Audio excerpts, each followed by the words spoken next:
अस्सलाम वालेकुम व्यूअर्स, उम्मीद है आप सब लोग खैरियत से होंगे। व्यूअर्स, आज हम बात करेंगे comparison of Islamic index fund का विद कन्वेंशनल इंडेक्स फंड। और एक और हमने इसमें चुना है comparison Islamic active equity fund का with conventional active equity fund. तो इसमें क्या डिटेल है, इसके लिए हमारे साथ हमेशा की तरह मुस्तफ़ा साहब हैं। जी मुस्तफ़ा साहब। अस्सलाम वालेकुम व्यूअर्स, उम्मीद है आप सब लोग खैरियत से होंगे। जैसे खालिद साहब ने आज आपको बताया कि आज हम आपका कंपैरिजन कर रहे हैं इंडेक्स फंड का, जो कि एक इस्लामिक इंडेक्स फंड है और एक जो कन्वेंशनल इंडेक्स फंड है। इसकी हम आपको फंड मैनेजर रिपोर्ट्स पर पहले डिस्कस कर चुके हैं, इन दोनों फंड्स के, जिसके नाम मैं अभी आपको बताता हूं। इसमें हम बात कर रहे हैं एकेडी इंडेक्स फंड, जो कि कन्वेंशनल का फंड है, और मिजान इंडेक्स फंड, जो कि एक इस्लामिक का फंड है। तो पहले हम इसका कंपैरिजन कर लेते हैं, ताकि ये पता चल सके कि इसमें अगर आप इन्वेस्टमेंट करना चाहते हैं इंडेक्स फंड में, तो इसमें से कौन सा इंडेक्स फंड आपको ज्यादा बेहतर लगेगा, कन्वेंशनल या इस्लामिक। तो इसमें सबसे पहले मैं आपको जो चीजें हैं जो हमने ली है 5 चीजों पे, जिस पे हम बेस करके आपको बताएंगे कि इसमें दोनों जो फंड्स हैं इंडेक्स फंड, इनमें कौन सा बेहतर फंड है। तो सबसे पहले हम इसमें बात करते हैं फ्रंट एंड लोड की। जो एकेडी इंडेक्स फंड है, इसका फ्रंट एंड लोड जो है वो 1% है, और जो मिजान इंडेक्स फंड का फ्रंट एंड लोड जो है वो 2% है। जरूर बता दूं कि वहां आपका एफईएल 2% जा रहा है मिजान में, और आपका जो एकेडी में ये 1% जा रहा है, यानी कि 1% आप ज्यादा देंगे मिजान में। अब ये दूसरी बात है कि आप उनसे इस पे बार्गेनिंग कर लें, और आपको ये हो सकता है कम रेट भी आपका एफईएल का आपका हो जाए। अच्छा, दूसरी जो चीज है, मैनेजमेंट फी दोनों की बराबर है, 1% वो भी चार्ज कर रहा है एकेडी भी, और आपका मिजान भी जो 1% चार्ज करता है मैनेजमेंट फी। अच्छा, एक्सपेंसेस रेशो जो है ना, ये आपका जो एकेडी का एक्सपेंस रेशो है वो है कम। इस वक्त एकेडी का जो एक्सपेंस रेशो है वो 1.65% है, और आपका जो मिजान का एक्सपेंस रेशो जो है, जो कि इंपॉर्टेंट चीज होती है, वो है 1.82%। तो मिजान का एक्सपेंस रेशो भी ज्यादा है। अब हम बात करते हैं कि जो मंथ टू डेट रिटर्न है, और हम ये सारी बात कर रहे हैं सितंबर की। ये जो चीजें भी उठाई गई हैं और सितंबर की फंड मैनेजर रिपोर्ट की चीजें हैं, जो हम पहले आपको पिछली अपनी वीडियोज में बता चुके हैं, फंड मैनेजर रिपोर्ट डिस्कस कर चुके हैं। अच्छा, अब हम इसके मंथ टू डेट रिटर्न पे आते हैं। तो आपका एकेडी का जो रिटर्न है वो है 2.91%, और मिजान का इंडेक्स का जो फंड का जो रिटर्न है वो है नेगेटिव में, मतलब उसने लॉस किया है 0.21%। यहां आपको पता चल रहा है कि इस्लामिक में जो इन्वेस्टर हैं आपके इंडेक्स फंड के, वो उन्होंने सितंबर तक 0.21% जो है आपका वो लॉस किया है। अब मैं अगर इसका 365 डेज के रिटर्न की बात करूं, तो भी एकेडी का रिटर्न जो है वो 70.87% है, और जो मिजान इंडेक्स फंड का रिटर्न 365 दिन का है वो 57.02% है। तो मिजान का ओवरऑल 365 डेज का रिटर्न भी उसके कंपैरिजन में अच्छा नहीं है, और जो सितंबर का रिटर्न जो है वो भी जो है वो नेगेटिव में है। वो आपका एकेडी का पॉजिटिव में है 2.91, और इसकी एफईएल भी 1% है, उसकी 2% है। तो ओवरऑल अगर आप इन दोनों में कंपेयर करें, तो आपका कन्वेंशनल का जो इंडेक्स फंड है वो बेहतर परफॉर्म कर रहा है। तो अगर जो कन्वेंशनल के लोग हैं वो तो ज़ाहिर है, अगर जाना चाहते हैं आपके इंडेक्स फंड में, तो इसी में चले जाएं। हाँ, इस्लामिक वाले जो है वो कहीं और मूव नहीं हो सकते, तो उनको तो ज़ाहिर है इस्लामिक में अगर करना जरूरी है समझते हैं और होना भी चाहिए, तो वो आप इसी फंड में रहें। अच्छा, अब हमने आपको जो पिछली दफा कंक्लूड करके बताया था कि इसका एक्टिव से हमने आपको कंपेयर करके बताया था कि आपको वैसे तो एक्टिव फंड में ही जाना चाहिए, मगर बाज लोग होते हैं कि वो इंडेक्स को ही पसंद करते हैं, इंडेक्स फंड में ही करना चाहते हैं, तो हमने आपको ये कंपैरिजन बता दिया है। अच्छा, अब हम आते हैं, ऐसी हमने एक जो फंड आपसे पहले डिस्कस कर चुके हैं उसकी फंड मैनेजर रिपोर्ट भी, कि वो एक्टिव फंड जो है एक इस्लामिक का, और एक एक्टिव फंड जो है कन्वेंशनल का, इसके भी आपस में आपको हम कंपैरिजन करके बता रहे हैं कि इसमें भी कौन सा फंड बेहतर है। तो इसमें हमने जो आपको पहले जिसकी रिपोर्ट डिस्कस की है फंड मैनेजर रिपोर्ट, वो है एमसीबी स्टॉक मार्केट फंड, जो कि आपके कन्वेंशनल का है, और इसी एमसीबी ही का दूसरा फंड जो है अल हमरा इस्लामिक स्टॉक फंड, वो इस्लामिक का है। तो इन दोनों की भी हम कंपैरिजन करके बता रहे हैं कि इसमें भी किस फंड ने ज्यादा बेहतर परफॉर्म किया और किसके इन्वेस्टर ने ज्यादा अच्छा रिटर्न पाया, और आइंदा अगर वो इसको चेंज करना चाहें तो वो कंक्लूजन करके मैं बताता हूं कि वो क्या कर सकते हैं। अच्छा, इसमें अगर मैं फंड एंड लोन लूं तो दोनों का 3% है। एमसीबी स्टॉक मार्केट फंड का भी 3% है और हमला इस्लामिक का भी 3% है। अच्छा, मैनेजमेंट फीस भी जो है दोनों की बराबर है, 4% है, दूसरे की भी आपकी अलमरा की भी 4% है। एक्सपेंसेस रेशो जो है वो आपका स्टॉक मार्केट फंड कन्वेंशनल का जो है वो है 5.04%, जो कि कदरे ज्यादा है अल हमरा इस्लामिक से, उसका रेशो है 4.81। बहुत ज्यादा फर्क तो नहीं है मगर इसमें फर्क है जरूर। अच्छा, अब मैं आता हूं मंथ टू डे रिटर्न पर। मंथ टू डे रिटर्न जो है एमसीबी स्टॉक मार्केट फंड का, वो जो सितंबर का है मंथ टू डे रिटर्न, वो 5.39% है।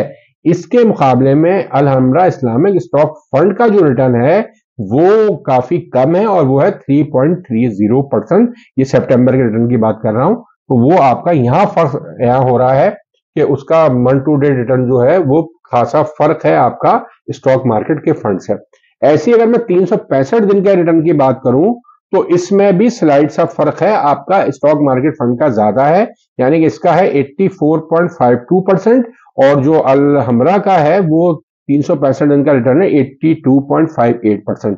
अच्छा, मैं आपको यहाँ शायद पहले भी हमने तस्करा किया है कि इसके जो रिटर्न्स हैं अगर आप पूरे साल के या 365 दिन के देखते हैं तो वो हो गया खासा पास कि स्टॉक मार्केट ने जो भी परफॉर्म किया 40,000 से 80,000 पे आई, सब फंड ने अच्छा रिटर्न बनाया, कुछ ने थोड़ा कम बनाया, कुछ ने थोड़ा ज्यादा बनाया, ये हो गई है पास। अगर आपने आप कंपैरिजन करना है तो करंट का मैं लेते हुए करें जो कि सितंबर का है, ताकि ये आपका नियरेस्ट जो कंपैरिजन बनता है वो ये बनता है। तो इसका अगर मैं कंपैरिजन नियरेस्ट देखूं तो वो 5.39 है आपका स्टॉक का और अल हमरा का है 3.30%। तो जनरली हमें नजर आ रहा है, चाहे आप मिजान इंडेक्स फंड ले लें इस्लामिक का, चाहे अल हमरा इस्लामिक स्टॉक फंड ले लें, तो इनमें दोनों में इस्लामिक में रिटर्न्स कम बन रहे हैं बनिस्बत आपके कन्वेंशनल के। तो स्टॉक मार्केट में एक ये चीज नजर आ रही है कि आपके इस्लामिक के, अभी मैं इन चीजों को देखते हुए 4 फंड्स की जो हमने बात की है, अभी आगे हम इस पर और एक तफसीली जायजा आपको अगली अगली वीडियोज में बताएंगे। तो इन फंड्स को देखते हुए तो ये लगता है कि इस्लामिक के फंड्स जो हैं, चाहे वो इंडेक्स फंड हो चाहे वो आपके एक्टिव फंड हो, वो कम रिटर्न बना रहे हैं बनिस्बत आपके कन्वेंशनल फंड्स के। अब इसकी वजह क्या है? इसकी वजह बेसिक जो लगती है, जैसे हमने आपको इंडेक्स फंड में बताया, उनकी तो एक मजबूरी है कि वो इंडेक्स में फंसे हुए होते हैं तो वो टाइमली मूव ही नहीं कर सकते। तो वो जाहिर है चाहे उसका रेट गिर रहा है या कुछ भी हो रहा है तो उनको खड़ा रहना पड़ता है। तो इसकी वजह से आपके जो कन्वेंशनल का है तो उसमें आपको जो फर्क है उसके वजह से ये पूरे इंडेक्स फंड में फर्क ही आता है, दोनों में फर्क इसी वजह से है कि ये रिटर्न आपके कम बना रहे होते हैं बनिस्बत एक्टिव के, इसलिए कि ये मूव नहीं कर सकते।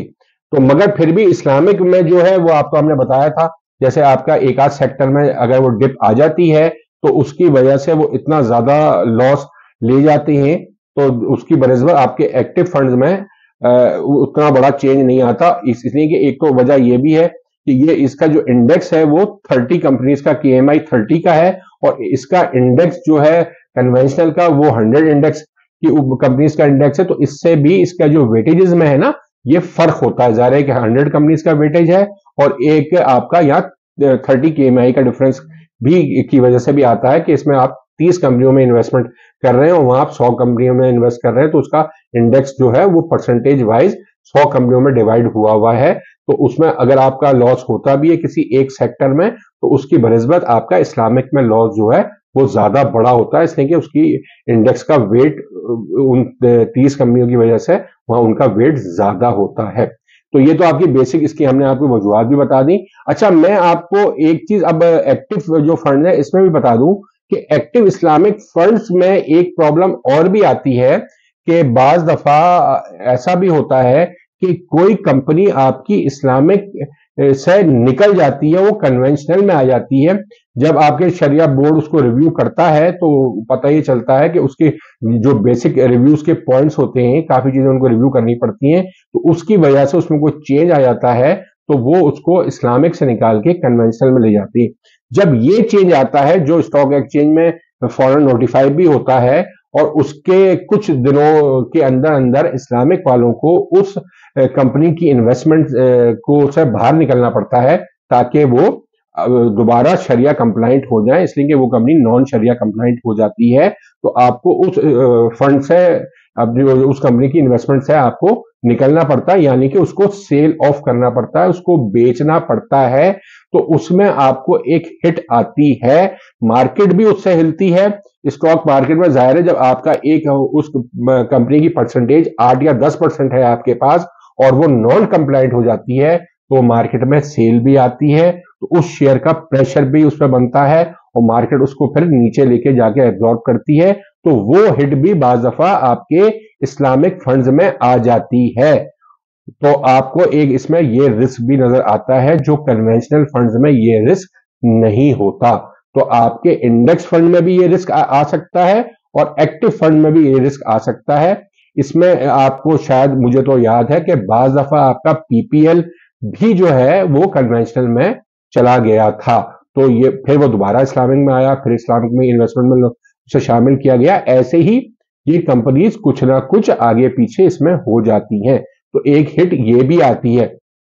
और ऐसे ही आपके इंडेक्स फंड्स में भी जो है, कि आपको ये पता है कि आपका 100 इंडेक्स भी काफी दफा चेंज होता है, इसमें भी कंपनीज इन और आउट हो रही होती हैं।